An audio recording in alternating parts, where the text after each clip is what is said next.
This whole Michael Flynn, this latest Trump, understand, for the next 4 years, everything is going to be a scandal. Everything is going to be Trump's an idiot, doesn't know what he's doing, he's a fool, and an insane man is in charge of the government. Right. That's just how it's going to be portrayed.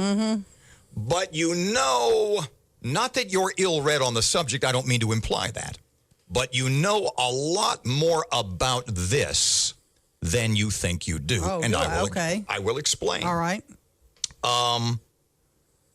We talked, going back to the election, we would talk about how the fix is in with sort of that trade your soul for power deal between Hillary and the Democrats and the media, and how they were out to get Trump from day one, which continues, by the way.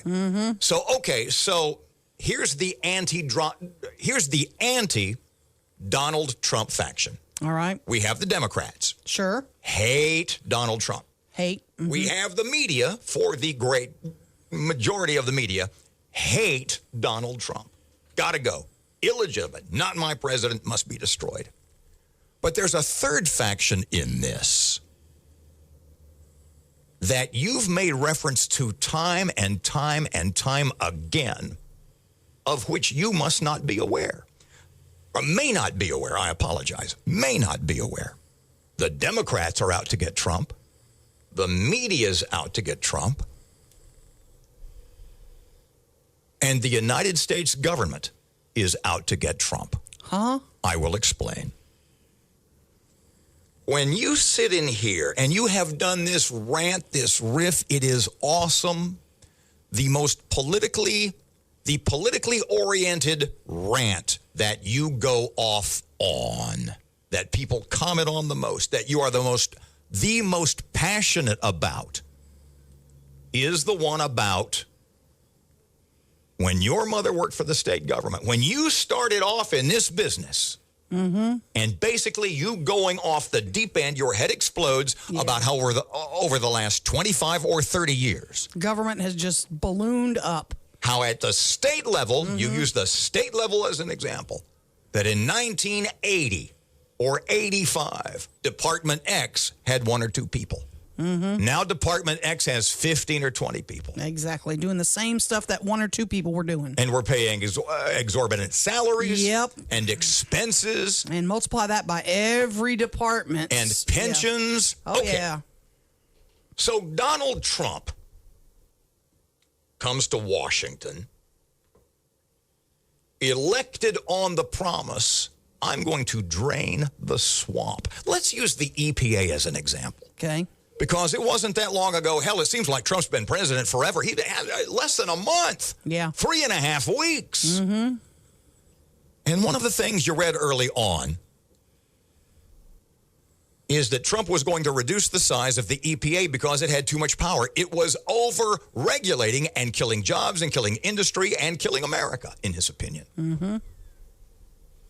Now, I can cite for you as an example, going back, the fellow's name was Brian Bond. And he was a SWEPCO guy that we had on. I think you were on vacation. I was gone, yeah. And I've used this line a million times because it sums up government and specifically the EPA in perfect terms. It is. It's perfect. He says, the EPA mandates we install technology that doesn't exist and then fines us when we don't install it. There's an old Thomas Sowell line. He's a right-wing economist. If you put the government in charge of the Sahara Desert, in 5 years, there'd be a shortage of sand. You say all the time, 25 years ago, there was 1 person in that department. Yep. Now there's 15. So Donald Trump comes to town, and he looks at, for example, the swamp. Exempli grazia, e.g., for example, and he says, you know, the EPA's too big. I think we could probably take those 6,000 people and cut it back to 300 or 400. People go crazy. Who goes crazy? Government people. And what? They start circling the wagons. Yes. And when they circle the wagons, guess who they're shooting over the fence at? There's only one guy. Yep. who says, look, I said a couple of seconds ago, we'll go back to the beginning of this segment.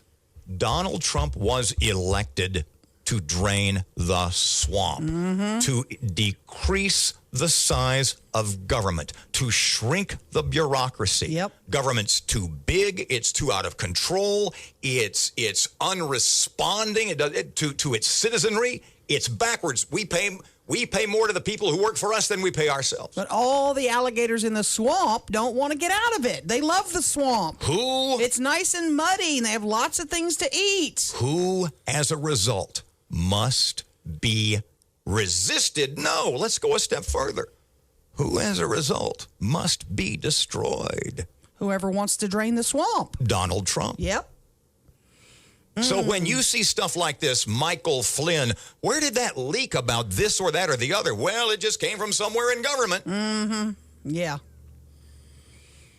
The people who want to reduce the size of government will be resisted by those people. You see all the time those what you call those tinfoil hat spy movies. Yes. Where there's like a shadow government inside the government where the president really isn't running things. It's this like on what was it? Cigarette Man. What was X-Files. X-Files. That there's a government within the government running the real government? Your best point in a long time. I haven't thought of it like that. When you start to tell them, if somebody walked in our room right now and said, in a year, one of the three of y'all is going to be gone. Man, I'm going to be going after you guys. And I'm going to go after whoever that is that came in the room. Be like, no, I like my boys in here. The purpose, and you have said this in a circuitous way, this is what you've been saying all along.